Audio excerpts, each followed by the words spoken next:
secure peace in Somalia and the larger Horn of Africa.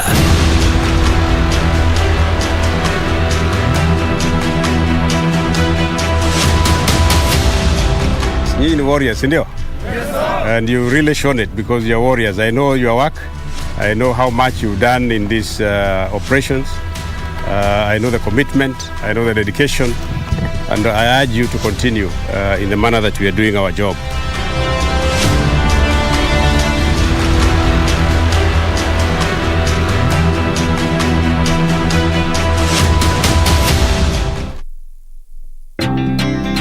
All holders are notified to report and surrender unclaimed financial assets to the Unclaimed Financial Assets Authority on or before November 1st, 2021.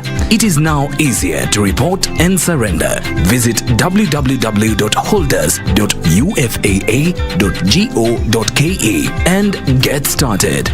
Beat the November 1st, 2021 deadline. It's your turn. Pass the baton. Unclaimed Financial Assets Authority. Receive, safeguard, reunite.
Mashujaa Day. Hello from wherever you're watching us in the capital city of Nairobi and around the world. Good evening, I'm Mboya. This is KBC Prime Edition. It's the 19th of October 2021. A very warm welcome to a comprehensive bulletin that includes business news and sports and what's been taking center stage in Kirinyaga County ahead of the Mashujaa Day celebrations. I'm Purity Museoi. And that's right, the preparations in Kirinyaga County of Mashujaa Day have hit the home stretch. Jacob Kuria is on the ground. Kuria, we have 3 more hours to go. What more? He's going to tell us a little later on.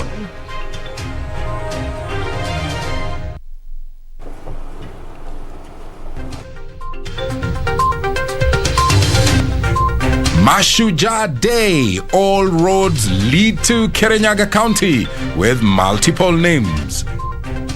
Saa ingine tunalea watoto vibaya sana. Ni vizuri sisi kama wazazi ukiona mtoto amefanya makosa mrekebishe na umuoneshe the right way. A case of mental health. Son kills mother and wounds brother in Kiambu. Justice Ole Kantai assisted Sarah Wairemu to draft her statement. We want judge out. Cohen family petitions JSC.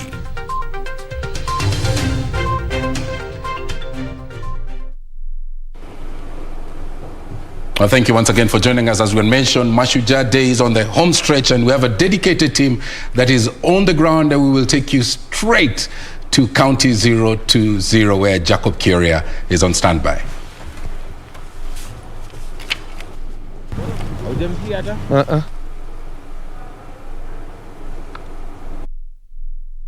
Seems to be a hitch there. We're going to bring Jacob Kuria a little later on. Of course, this year's Mashujaa Day celebrations are being held in Kirinyaga.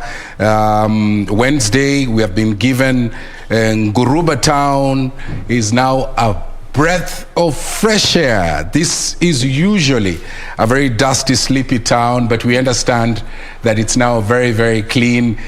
Jacob Kuria is now ready for us. Jacob, if you can hear me, what more can you tell us from where you are?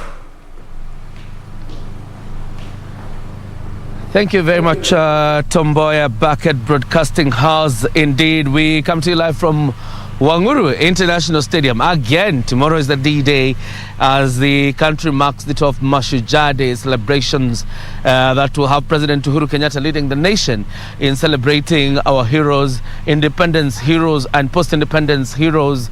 And his guest tomorrow is President Lazarus Chakwera of Malawi. But let me just give you a feel of how Kirinyaga County looks like tonight. This year's Mashujaa Day celebrations, to be held in Kirinyaga County on Wednesday, have given Gurubani town a breath of fresh air. The usually dusty, sleepy town is now clean, well-lit and bursting with life. Uhuru International Stadium, a newly built facility, will host the invite-only event.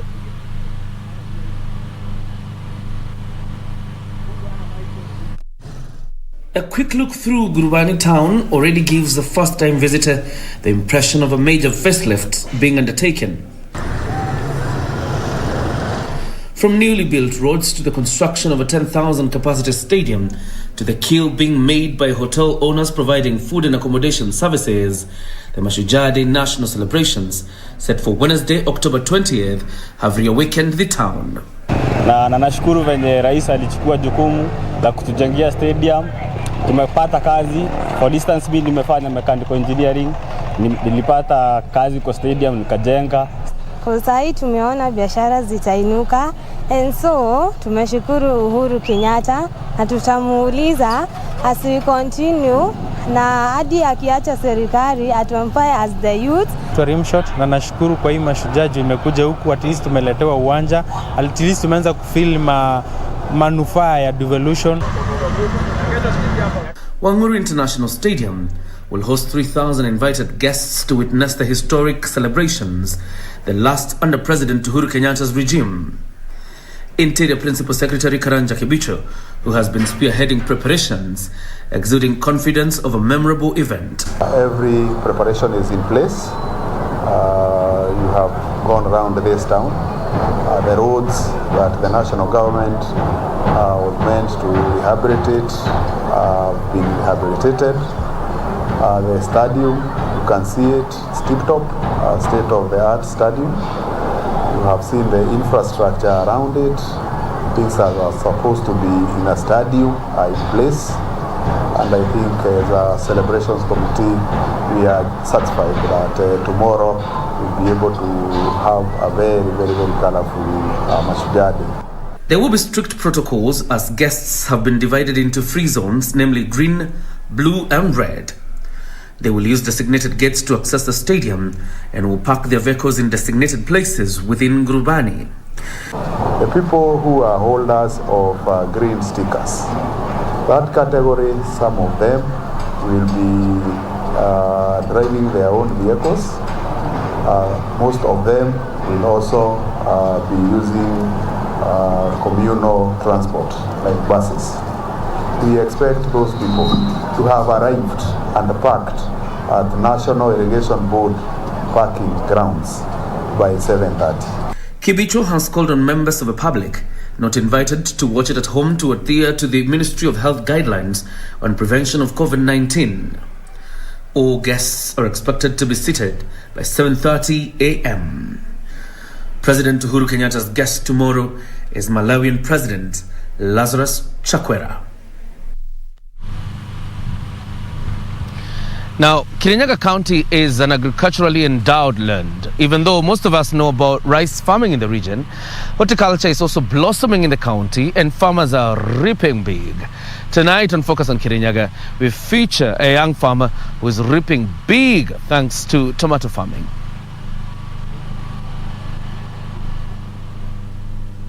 County decided to venture into farming soon after he completed his secondary school education. Tunafikiria ukulima inafaa kufanywa na mtu mwenye ana otherwise, lakini sasa hizi tunalima kilimo biashara. Na ukweli time ilikuwa hivyo juu ukulima iko inakupea anything. Najua watu wako wanalima, maybe unalima tu mahindi peke yake au concentrate na cash crop, lakini sasa ukiangalia cash crop sasa hizi ndio zinakupea pesa.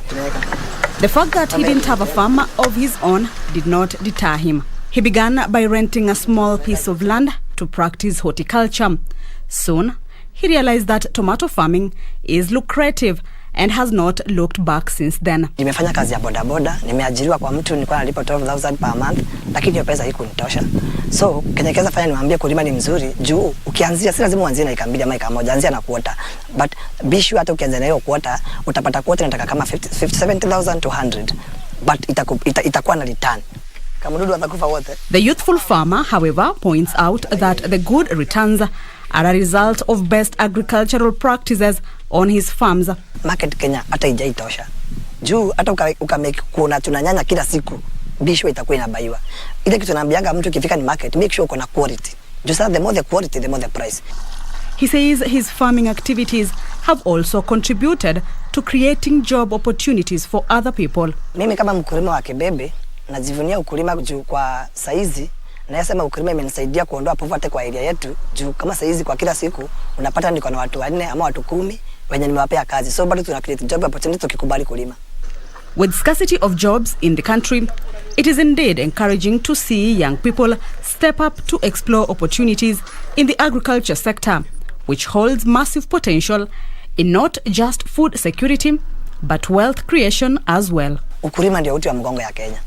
So saizi kama tunaweza ingilia ukulima tuione kama kazi, hata kwa tukishinda tukinugulia kiasi tukisema hakuna kazi, juu kazi iko, nisi hataki kufanya. So mimi naweza ambia wa Kenya tukubali kuingia kwa mashamba zetu, tulime. Now, Mboya irrigation scheme in Kirinyaga County is Kenya's largest rice producing scheme, accounting for about 80% of the rice produced in the country. While in Kirinyaga, you may get the impression there's enough water for rice production. However, this is not the case. This is precisely why President Uhuru Kenyatta's government initiated the construction of Thiba Dam. The multi-million shillings water project is expected to unlock the region's agricultural potential, and farmers are full of hope. Rice farming has been a source of livelihood for many residents of Kirinyaga County. Mtani ukulima wetu natusaidia kwa kusomesha, yani mambo mengi sana. Pesa tu ni hapa, kazi ni hapa, tatu tumejiajiri hapa. Pesa zenye ninatoa huku kwa hii shamba zinanisaidia, hata nimesomesha watoto wangu, hata kama hawajamaliza wote, zinatusaidia kujenga. Tumeshapata mafunzo ya ukulima huu wa mchele. Kuna mchele inaitwa SLI na unengi inaitwa HCR. Unapanda mmea, unatumia maji kidogo, unatumia mbegu kidogo na unatoa mazao mengi. This economic activity has, however, not been without a challenge. Bloka ndio wanakuja kufinya zizi. Anakupimia, anaharibu kilo. Anakupimia kama ni kilo ya ngunia kilo 100, inasoma kama 50. The declining quantity of rain and irrigation water has hampered the region's rice production capacity. Hii maji inakujaga from June to December. Ukikuja hapa Januari, Februari hakuna maji. Hata uwezi nipata hapa. Hapana, nitasaondoka. Wakati wa kiangazi, miche inakauka. Mazao inakosa. Alafu tunatambika sana hapa. To ensure farmers do not reduce their rice production due to shortage of water at the scheme, the government initiated the construction of Thiba Dam. Bwawa ya Thiba ikiisha, tutaweza kuongeza hekari 10,000 zaidi katika mradi wa Mboya. Hivyo basi tutaongeza kutoka 25,000 hadi 35,000. Jambo la pili, maji ya hili bwawa yatatumika kufanya misimu miwili ya upanzi, what we call 2 cropping seasons per year. And as the project nears completion, farmers here look forward to better days ahead, that soon their water problems will come to an end. Hiyo damu imejengwa hapo, naona serikali imetufanya mzuri kabisa. Kuna hii kanali nilikuwa nimekwambia, imeconnect maji ya Nyamindi inapeleka kwa mto mwingine inaitwa Thiba. Kwa hivyo hii maji ya Nyamindi tutakuwa tukipewa watu hapa Mboya East. Na wale watakunywa hiyo ya Thiba juu wako na ile damu itawateremshia maji. Kwa hivyo sinda za maji zitakuwa kasi maisha. Water from the dam is expected to increase the acreage under rice and enable double cropping annually. This will not just increase rice production in the country and bridge the current deficit, but will also help in putting money in the pockets of farmers. Tukizidi kuweka hekari zaidi, tutaweza kufikia wananchi zaidi na watanufaika kwa kupata kazi, wale ambao wanafanya kilimo, wala kwa value chain.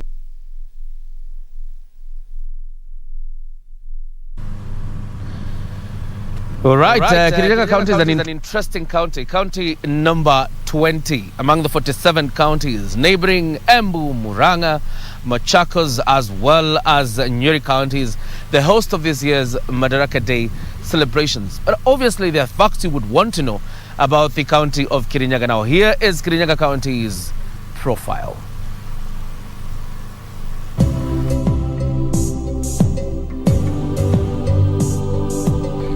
Located in central Kenya, Kirinyaga County borders Embu, Murang'a, Nyeri and Machakos counties. The county's headquarters are at Kerogoya.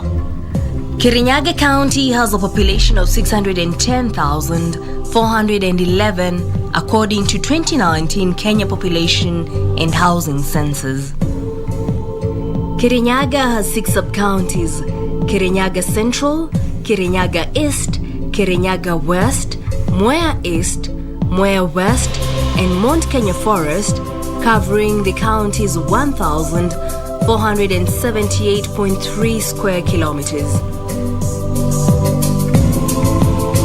The county has 4 constituencies including Mboya, Geshugo, Ndia, and Kirinyaga Central. Agriculture is the main economic activity, with the county being the largest producer of Kenya's rice. The best quality of Pishori rice is grown at Mboya irrigation scheme. The county is the largest producer of tomatoes in the country. Coffee, tea, maize, beans, French beans, among other crops, are also grown in the county. Fishing is also practiced at Sagana along the river Sagana. The first governor was Joseph Ndathi, who was succeeded by Anne Waiguru.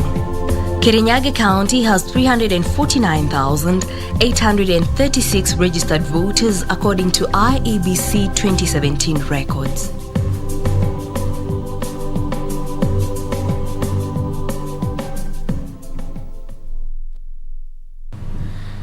All right, tomorrow will be an interesting day. The Mashujaa Day celebrations happening here. President Uhuru Kenyatta leading the nation in celebrating this Mashujaa Day. His guest, Lazarus Chakwera, the President of the Republic of Malawi, who is on a 3-day state visit to the Republic of Kenya.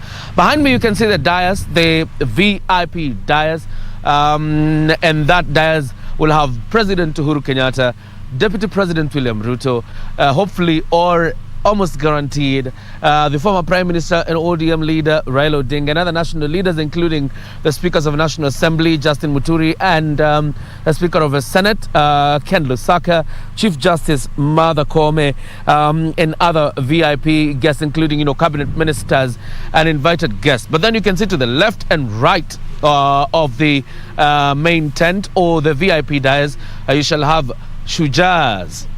I think on the right of the tent you'll have Shujaas, or heroes from across the country that will be celebrated tomorrow. And again, the places where the public will be seated tomorrow. Now, this is the 10,000 capacity stadium, but because of COVID-19, it will not be able to accommodate 10,000 people in the stadium. So it's an invite only event tomorrow. So if you're a resident of Kirinyaga and your neighbor around here, but you do not have an invitation card, please just stay home and watch this event from home, because this stadium will only accommodate 3,000 people. The VIP dais will accommodate 1,000 people, then another 2,000 people from these other stands that are within the stadium, and that fills the stadium 3,000 capacity, obviously because of the restrictions by the Ministry of Health in terms of COVID-19. So the stadium opens at 5 a.m. very quickly, Tomboy. The stadium opens at 5 a.m. and then all guests are expected to sit by 7:30 a.m. 7:30, everybody will be settled, and then the official program of entertainment will begin before President Uhuru Kenyatta and his deputy and the VIPs start to arrive at around 10 a.m. But very quickly, let me notify you about the caliber of guests we have tomorrow. There will be red, green, and blue. Red is the main VIP dais. Obviously, those ones will be dropped at the gate, and then they will enter the stadium. But then, if you are using the green sticker, very quickly, or blue sticker, you only use gate number 3, that is the blue sticker, and you will park at Gurubani Primary School. That is where you park. And if you're using the green sticker, that means then you will park at the National Irrigation Board grounds here in Wanguru, and then you will use gate number 2 to actually get into the stadium. That's just it. Tomorrow will be a big day, and we'll be live. The entire Kenya Broadcasting Corporation crew is here to bring you live events from Wanguru. And by the way, Wanguru, Gurubani are the same thing. This town is called Wanguru. If you like it, you can call it Wanguru. If you like it, you can call it Gurubani. So let's meet here tomorrow morning during the Mashujaa Day celebrations. I'll hand it back to you, Mboya, that you can continue with the rest of the programming. And tomorrow we'll be here early in the morning to celebrate Mashujaa Day with the rest of Kenya. And of course, tomorrow we're going to cover those proceedings live for you. Those who may not be able to make it to the stadium can follow the proceedings virtually. Kirinyaga County is such a rich county. Very rich country. And it looks good now that, it's all pomp and color. Well, as Kenya celebrates the Mashujaa Day to be held in Kirinyaga, as Jacob Kioria told us a short while ago, Kenyans have expressed varied views on their expectations of the presidential address. And our reporter Jelly Saladi samples their views. Vijana kuna wengi ambao wako wamehitimu, ilhali ajira kwao haipo. Rais aangazie hiyo katika hotuba yake. We expect that he's going to speak about of course the send off and such kind of things, and of course to talk about the heroes of Kenya. You see, Mashujaa is just about heroism. Rais wetu mkuu wa Kenya aweze tu kupunguza kavyu tu, ndio naona inatukalia sana. The former prime minister said that the fuel pricings were going to be reduced. So I think that is an incentive they had put with the president. They allied together, and I think I believe it is something he's going to address. Our trips to major towns like Kisumu, Nairobi, Kisumu, Mombasa, and some parts within our region has been badly affected with the curfew. The business has gone down. Most of our members have lost their vehicles. Na tunawasihi watufungulie, kwani wengi wetu wako nyumbani, wafanyikazi, wale wengine walikuwa wanategemea hiyo sekta. Very well, it's now time to take our first break right here on KBC Prime Edition. Use the hashtag Prime Edition to engage us. We are live on all our social media platforms at KBC Channel 1 News, at Purity_Museoi, and at Mboya24. Stay with us.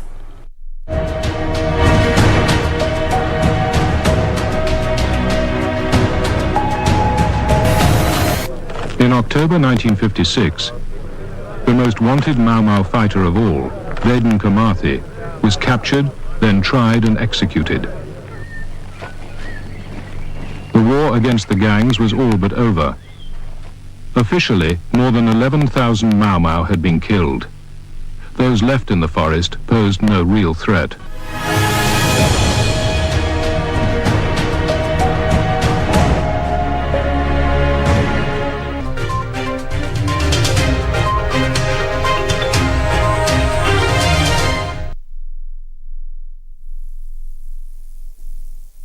Ili kupata sikiza tune hii ya amani, bonyeza *811*962#. Bado kuna watu wema na wabaya. Mtu yeyote hujichagulia hali ya kuishi na wengine. Kama huwezi ishi kwa amani na wengine, usiwasumbue. Na kama huwezi kusaidia wengine, na basi usiwadhulumu. Lakini ni bora zaidi kuishi kwa amani na kila mtu.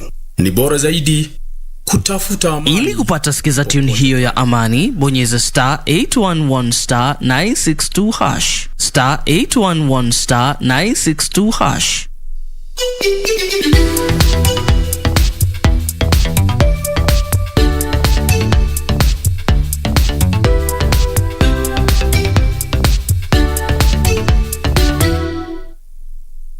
As we celebrate this year's Mashujaa Day, your national broadcaster KBC has prepared a special lineup of programs to make this occasion memorable. Our sister station Shoro FM will have a roadshow on 18th and 19th October with our caravan visiting various towns in Kirinyaga County. Come meet your favorite radio presenters as you enjoy entertaining live performances. On Tuesday 19th October, catch 7 p.m. Darubini and 9 p.m. Prime Edition live on location from Kirinyaga County, featuring several heroes and heroines of our time. On 20th October, get comprehensive coverage of the Mashujaa Day celebrations from Uhuru Stadium live on KBC Channel 1 and our radio stations. Keep it KBC for exciting shows and comprehensive news coverage this Mashujaa week.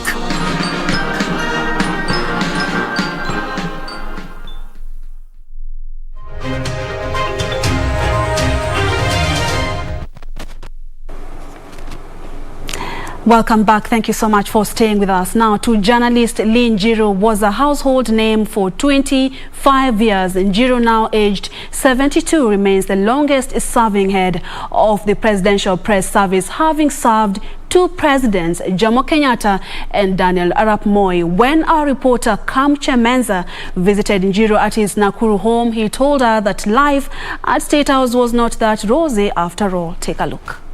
I was born on Sunday, 14th August 1949 in Runyenjes, Embu. Lee Njiru, now 72 years old, lets us into the story of his life. Here is the man who literally won the hearts of 2 presidents, serving 44 years between them.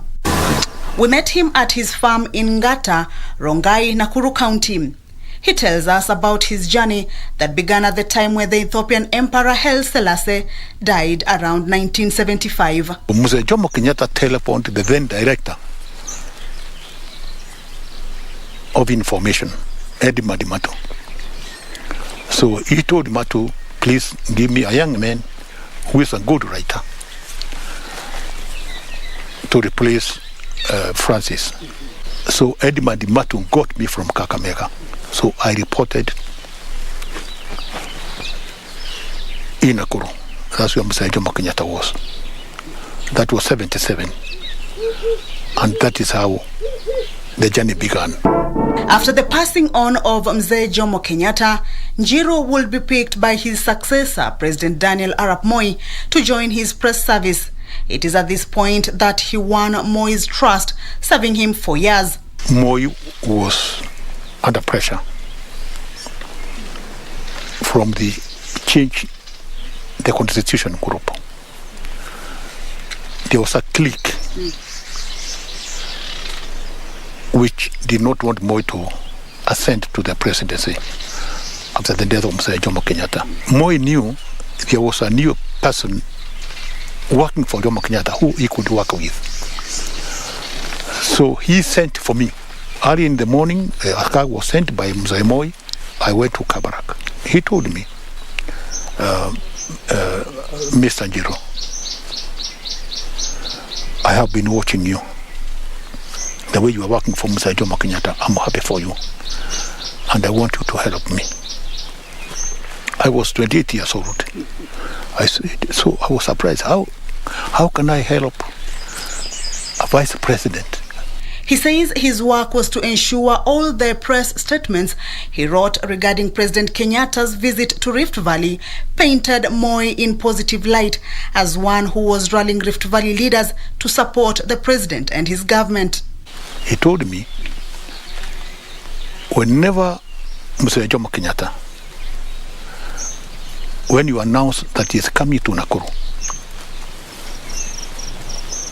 make it standard practice at the bottom of your story to write. At the same time, the vice president and the minister for Home Affairs, Honorable Daniel Arap Moi, has called upon the people of Rift Valley to welcome, to give Mzee Kenyatta a rousing welcome as soon as he arrives at Mai Mahiu. It was easier for Moi to pick him as his press person immediately Jomo Kenyatta died. He was only 28 years old. For 24 years, Njiru was in active service as Moi's presidential press secretary and personal assistant, a duty he maintained for yet another 18 years until Moi passed on in 2020. Njiru, who has now retired, resides at his farm in Ngata, Nakuru. He says though he feels good and relaxed, he acknowledges that retirement is not easy. Retirement is not entirely geographical movement from one place to the other. By and large, retirement is psychological. In retirement, he says one loses predictable income, identity, authority, gets delinked from routine and rhythm. So there is a situation where there is a degree of loneliness, where you wake up, you dress up, and then you realize you are going nowhere. Retirement is difficult. He now spends most of his time managing his Chirinam resort, established on a 25-acre piece of land in Ngata, Nakuru. And in what seems to be a slow adaptation to retirement, we ask Njiru whether he misses his state house days. Yes, but not completely. Remember, when I was working in the State House, I was disadvantaged to a degree. I am a Mwembo. Jomo Kenyatta was a Kikuyu. When Museoi Kenyatta died, Museoi Moi came in. He is a Kalenjin. So you see, I was working among Kikuyus who are in leadership, and the top people are Kikuyus. When Museoi Moi came in, the inner circle were Kalenjin. So I was always treated as a foreigner. He says with the presence of power, money and glamour, infighting was all-time high, and those who did not belong suffered the brunt of it. As I was about to retire, I suffered a lot of undermining, tribal or racial slurs, but luckily, Jomo Kenyatta and Museoi Moi had faith in me. They protected me like the apples of their eyes. People thought I was enjoying too much. I benefited a lot, but equally, I suffered. On to now a disturbing item. Police in Kiambu County have launched a search for a 24-year-old man reported to have killed his mother. Eric Kamau, who's on the run, stabbed his mother to death Tuesday morning. According to Ruiru DCIO Justus Ombati, the suspect also stabbed his brother, who had gone to the rescue of the deceased, leaving him with serious injuries. Githurai 45 in Kiambu County. Residents trying to come to terms with the death of 47-year-old Mary Wanja, who is said to have been stabbed to death by her son early Tuesday morning. Eric Kamau is said to have also turned the knife against his brother, who had come to save their mother from his wrath. Ilikuwa saa 9 usiku. Wakati nilisikia nduru nikiwa kule kwangu juu. Wakati nilitoka kuvaa trouser dakika 2-3, kuruka ndani nikapata huyo ndugu yake ananiambia, "Jose, kuja uone kama ameua madhe." Saa nyingine tunalea watoto vibaya sana. Ni vizuri sisi kama wazazi ukiona mtoto amefanya makosa, mrekebishe na umuoneshe the right way. Wacha kumsoothe, because the way unamsoothe, the way anaendelea kuwa mtukutu, na finally ni wewe atakutenda. According to Ruiru DCIO Justus Ombati, the police will stop at nothing until the investigations are completed. The body of the deceased was taken to Kenyatta University mortuary as investigations continue. For Prime Edition, I'm Safin Aching Ouma.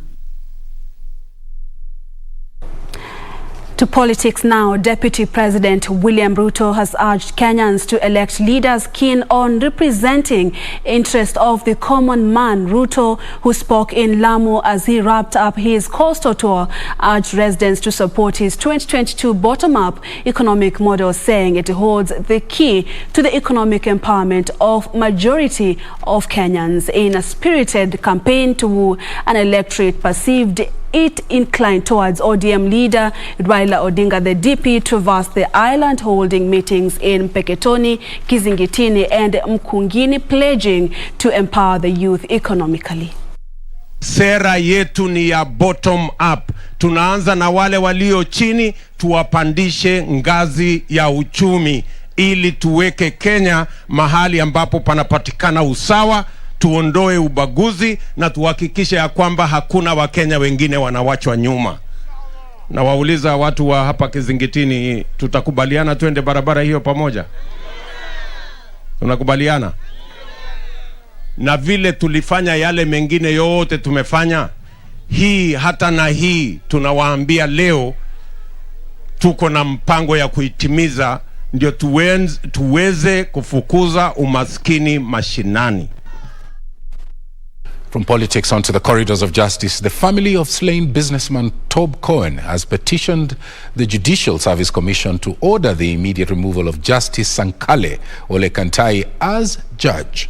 In the petition, Cohen's sister accused Justice Kantai of allegedly breaching the Judicial Code of Conduct and Ethics and the oath of office, and that investigations carried out allegedly link the judge to the murder of Cohen. Upon Justice Sankale Ole Kantai moving to court to stop his arrest and subsequent prosecution in the Tob Cohen murder case, the sister to the slain businessman Gabriel Heiner Van Straten has now petitioned the Judicial Service Commission for the judge's removal. Through their lawyers, Cohen's family claims the judge has breached the Judicial Code of Conduct and Ethics and Oath of Office. A judicial officer cannot, shall not, will not participate in drafting pleadings for an accused person or for a litigant. Justice Ole Kantai assisted Sarah Wairemu to draft her statement. The best thing then the judge needs to do is avoid all these things, ask maybe for some time to step aside and get into the process. To respect and adhere to the Judicial Service Code of Conduct, which prevents, precludes and forbids him from advising or rather giving his input in matters that are alive before a court of law. They say a response filed by the investigating officer, John Gashomi, laid bare the extent of Kantai's involvement in the illegal and fraudulent transactions on shares of Cohen had at Tobbs Limited that could have fueled the murder. He is alleged to have forged documents, government documents, in the transfer of the shares, one Silas Ita to himself and later to Sarah Cohen. Forensic analysis by the Directorate of Criminal Investigations also have revealed a frequent communication between the judge and the accused person, Sarah Wairemu, between the 17th to 19th of July 2019, the time Cohen is believed to have been killed. Elsewhere, the Director of Public Prosecution has been allowed to amend the charge sheet and introduce new evidence in the 73.5 million graft case involving Migori Governor Okoth Obado and 15 others. The defense thereafter opposed the amended charge sheet. Therefore, I invite Your Honor to find you do not have a signed charge sheet signed by the office that the Constitution has vested the power to institute criminal proceedings. These powers have not been donated to any other institution. All the accused persons will now take plea again on Thursday this week. For Prime Edition, I'm Serafina Robbie. Well, that story brings us to a second break right here on KBC Prime Edition. And Karen Jenga is on standby with the day's business news. Richard Munga will be joining us later on with the sports. Stay with us.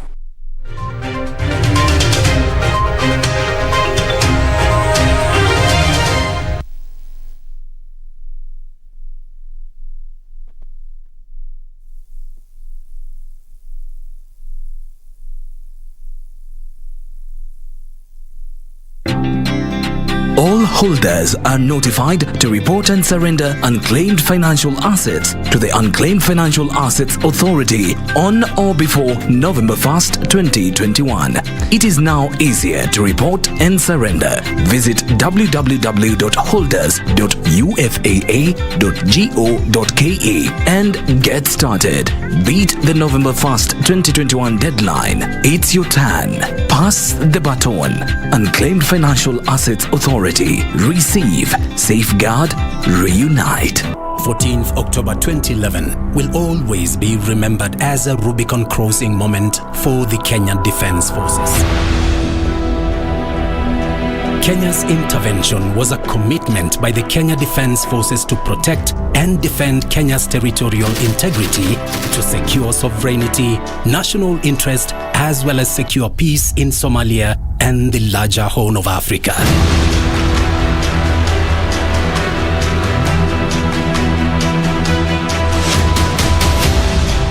You are warriors, India. Yes, and you really shown it because you're warriors. I know your work. I know how much you've done in these operations. I know the commitment. I know the dedication. And I urge you to continue in the manner that we are doing our job.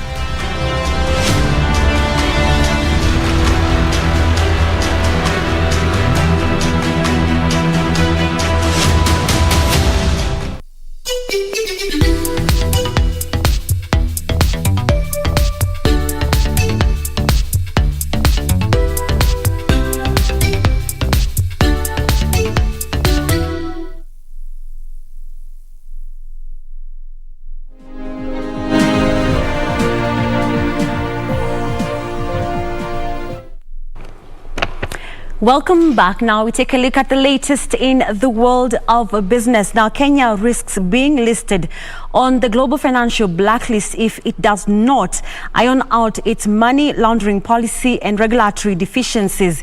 The Director General of the Financial Reporting Center, Captain Retired Saitoti Maika, says that the teething challenges will be addressed in the Proceedings of Crime and Anti-Money Laundering Amendment Bill 2021, which is in its first reading but quickly running out of time in its implementation.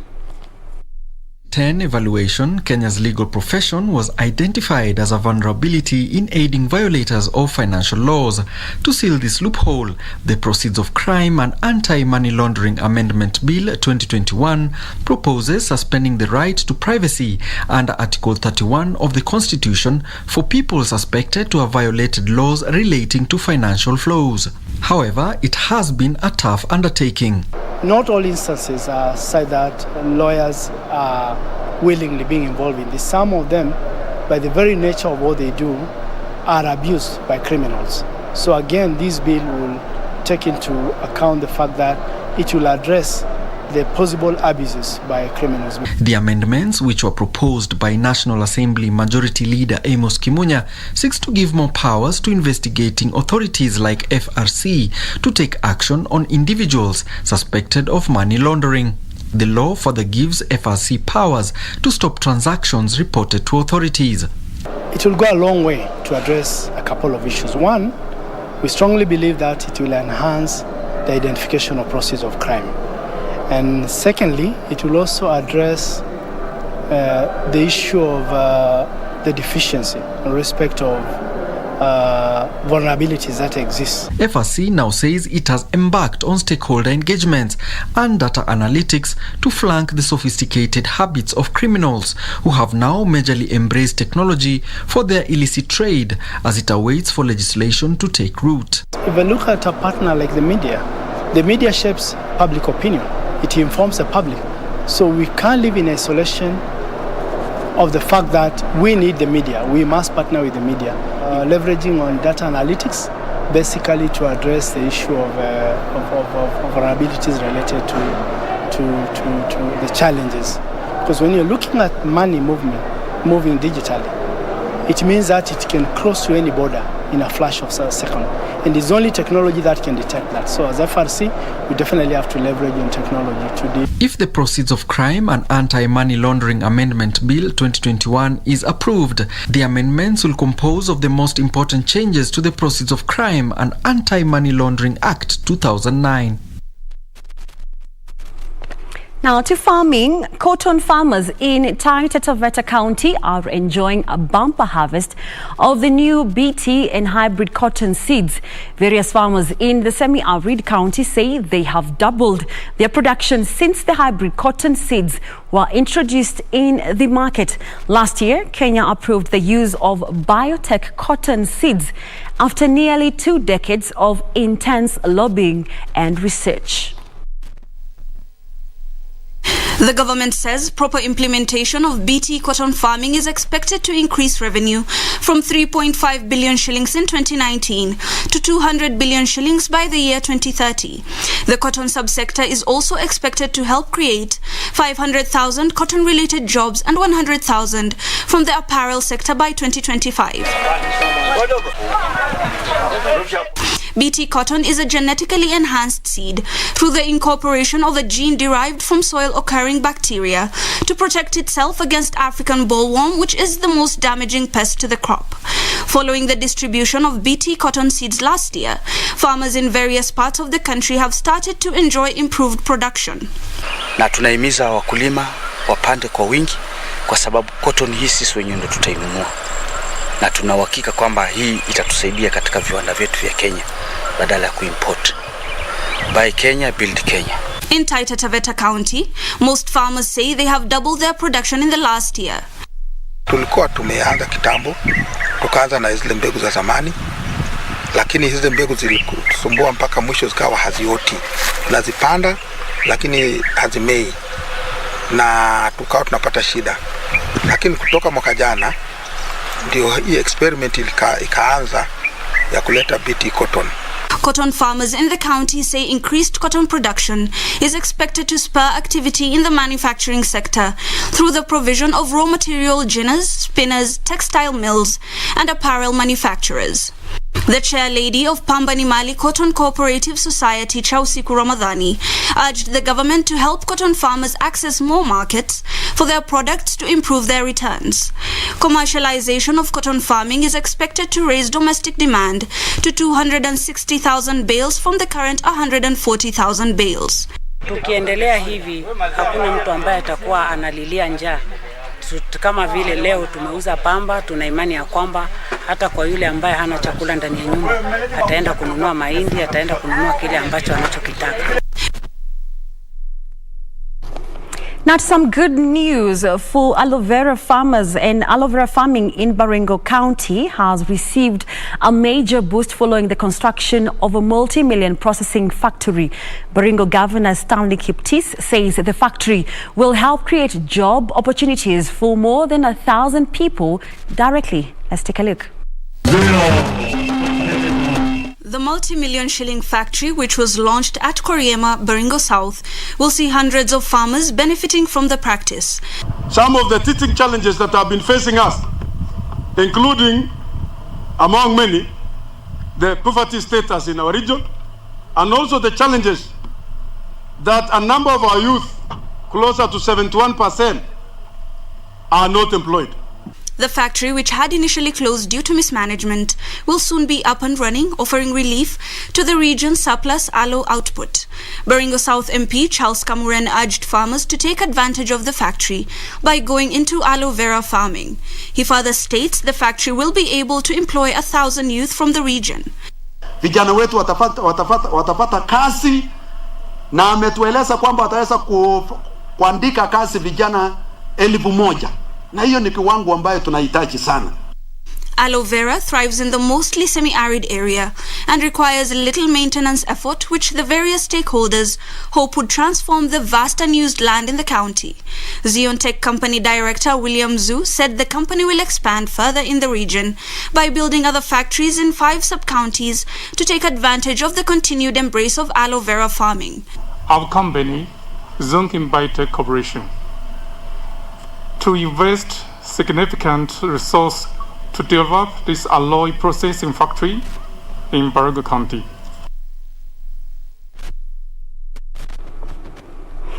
Now, for those who love aloe vera juice, now you know which county to visit.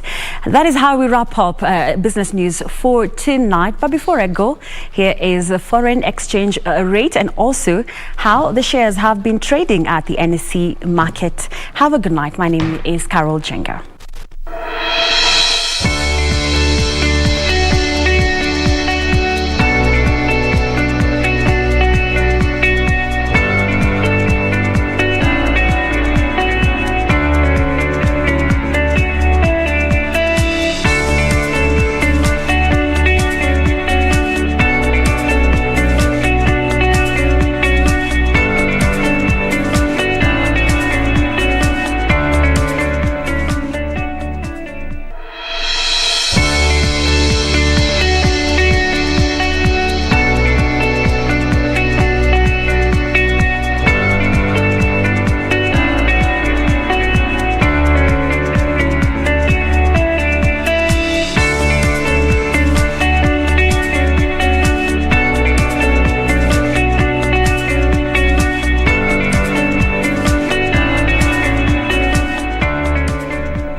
So tall and beautiful. Meanyu Erishata Autumani. I've heard them talking about the father of the house, but I've never seen him. What is this? I love the smell. Should have told her how you feel. Then what?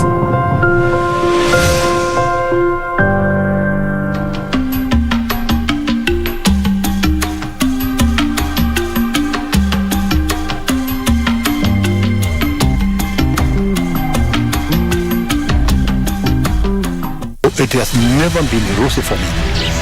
The people who are watching from outside thought that I was enjoying too much. Not so.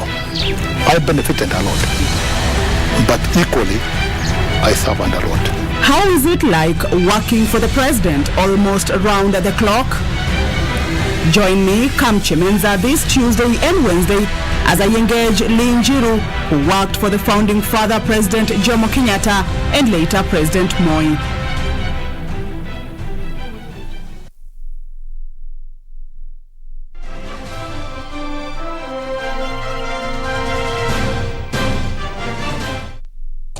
Oh, good evening. This is KBC Sports with me, Richard Munga. Now, the national soccer team, Harambee Starlets, held their final training session Tuesday in preparation for their 2022 Africa Women Cup of Nations qualifier match against South Sudan that is set for tomorrow at the Nyayo National Stadium. Starlets will, however, miss the services of Captain Dorcas Shikobe, defender Ruth Ngotsi, and forward Mona Lima Adam. Harambee Starlets under the tutelage of Charles Okere have been in camp since early this month and trained today as they aim to qualify for the African Women Cup of Nations for the second time and ultimately earn a slot in the 2023 FIFA Women's World Cup that will be co-hosted by New Zealand and Australia. We have prepared everybody to play, so given a chance tomorrow, the players we are going to field, I believe that it's an easy work to do because it's only about to drop maybe one or two players, then we are good to go for the match. Depending na preparation yetu, nimesema we take every opponent serious. So South Sudan should take like any other opponent. So and then again one match at a time. So tukishinda South Sudan home, we wait for away, we win, then we wait for the other opponent to come. On the other hand, South Sudan's Bright Starlets have been in camp for the last 9 days after arriving from South Africa, where they participated in this year's COSAFA Championships. This has been just two of like a few matches that we've played in the last month. So I don't know if we specifically prepared for Kenya or specifically prepared for any team. I think for us it's a long process that we need to trust the process. Both games will be staged at Nyayo National Stadium after Bright Starlets opted to host their return leg in Nairobi rather than Juba, South Sudan. Daniel Mwendwa, Sports. Also, reigning FKF Premier League champions Tusker FC have arrived in Egypt ahead of their CAF Champions League second preliminary round return leg match against the Egyptian giant Zamalek that is slated for Friday in Alexandria. The Brewers lost 1-0 to the five-time African champions in the first leg that was played on Saturday at the Nyayo National Stadium. Tusker FC will be aiming to overturn a narrow 1-0 loss to Zamalek in the first leg played on Saturday at the Nyayo National Stadium. The Robert Matano Chargers held their final training session Monday before their departure Tuesday morning ahead of the crucial tie.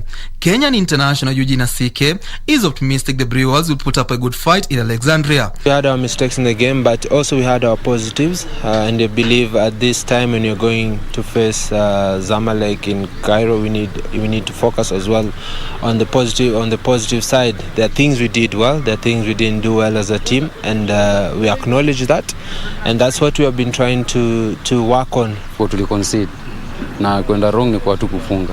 Tuko kimimi, yani kama kimimi venye nimeona tuko watu wako more, hiyo game imemotivate watu sana, watu wamekama positive sana kwa sababu tumefungwa home na ni bita sana kufungwa home. Tusker FC advanced to the first round of the competition after beating AS Artasol of Djibouti 4-1 on aggregate in the preliminary round, while Zamalek were among the top teams that received a bye to the first round. Well, as the reigning FKF champions, prepare to take on Zamalek on Friday, the FKF Premier League continues tomorrow. You have AFC Leopards taking on Gor Mahia, the oldest derby in Kenya. Yours for Parker versus Mathare United. Bandari, current leaders on the log, taking on Posta Rangers. And Ulinzi Stars taking on Bidco United, among other matches. Now, to other matters, the Kenya Volleyball Federation 2021-2022 league season will serve off on the November 26th at the Nyayo National Stadium. The men's first leg is slated for 26th to 28th of November at the Nyayo National Stadium, while the women's leg will be played on the 27th and 28th of November at the KPA Makande Hall. After the completion of the 5 legs, the national playoffs will be played on the 24th till the 26th of June 2022. GSU are the reigning champions in the men's category, while Prisons Kenya are the title holders in the ladies category. Kiprono, the boy who is serving today. Because GSU, Cornelius Lagat, using his experience there, he goes for the float service, gets it over the...